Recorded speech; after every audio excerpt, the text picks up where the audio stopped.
Assalamualaikum warahmatullahi wabarakatuh. Kembali lagi di channel Marsha Subiakto.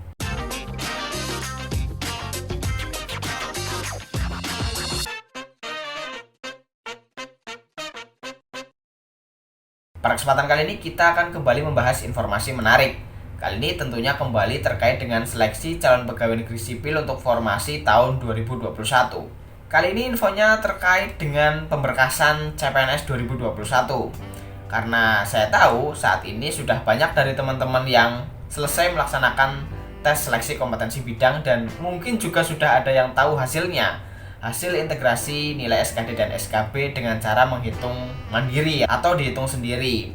Bagi teman-teman yang penasaran bagaimana cara menghitungnya, teman-teman bisa cek link video saya di atas. Di situ saya sudah menjelaskan bagaimana cara menghitung integrasi nilai SKD dan SKB. Untuk itu pada kesempatan kali ini saya akan membagikan informasi berkaitan dengan proses seleksi lanjutan setelah ditetapkan nilai hasil integrasi SKD dan SKB, yaitu pemberkasan. Ada hal kecil, hal yang kelihatannya sepele tetapi bisa membuat teman-teman TMS atau tidak memenuhi syarat pada saat proses pemberkasan. Hal apa itu? Bagi yang penasaran, simak terus.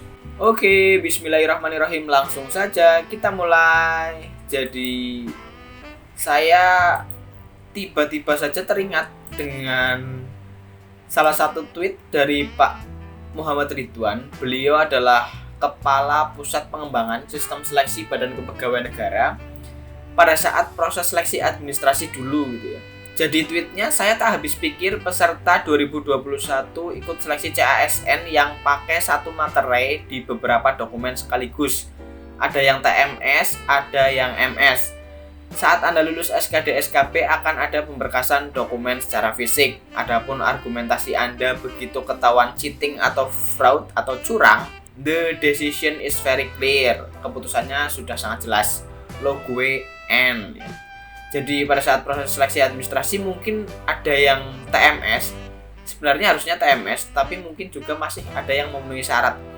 Dan melalui tweet ini Pak Muhammad Ridwan mewanti-wanti hati-hati bagi yang pada saat proses seleksi administrasi memenuhi syarat, pada saat proses pemberkasan bisa saja di TMS-kan karena terbukti melakukan kecurangan hanya menggunakan satu materai untuk beberapa dokumen gitu ya. Bahkan BKN juga mengeluarkan surat edaran dan Pak Muhammad Ridwan juga mengetweet terkait hal tersebut. Keluar surat edaran Kepala BKN Ko.id 9/2021 tentang penggunaan materai pada dokumen seleksi ASN. Intinya, tidak boleh pakai materai palsu, bekas, hasil edit, pernah dipakai di dokumen lain. Jika ditemui pada tahap manapun dinyatakan TMS atau tidak memenuhi syarat logo N. Jadi saya sudah download surat edaran nomor 9 tahun 2021 tentang penggunaan materai pada dokumen seleksi calon aparatur sipil negara. Dan sebenarnya semuanya penting, tapi saya tidak bacakan semuanya. Bagi teman-teman yang ingin membaca secara keseluruhan, silakan teman-teman bisa download sendiri. Dan bagi saya yang terpenting yaitu pada isi surat ini di huruf B nomor 3. Jika ditemui dokumen yang menggunakan materai yang sudah pernah digunakan pada dokumen lain, materai bekas pakai atau materai yang bentuk dan cirinya tidak sesuai ketentuan peraturan perundang-undangan, baik pada proses seleksi administrasi maupun pada saat pemberkasan, pengusulan dan penetapan nomor induk pegawai, maka dokumen tersebut tidak sesuai ketentuan peraturan perundang-undangan dan dikategorikan tidak memenuhi syarat. Jadi hal ini adalah hal yang menurut saya paling penting dan harus dicermati bagi teman-teman yang nantinya akan masuk ke dalam proses pemberkasan.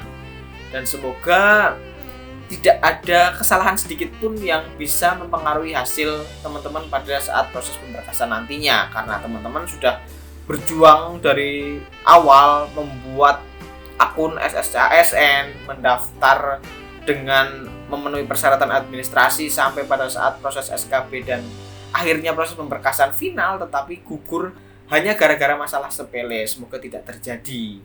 Mungkin itu saja informasi yang saya bisa sampaikan pada kesempatan kali ini.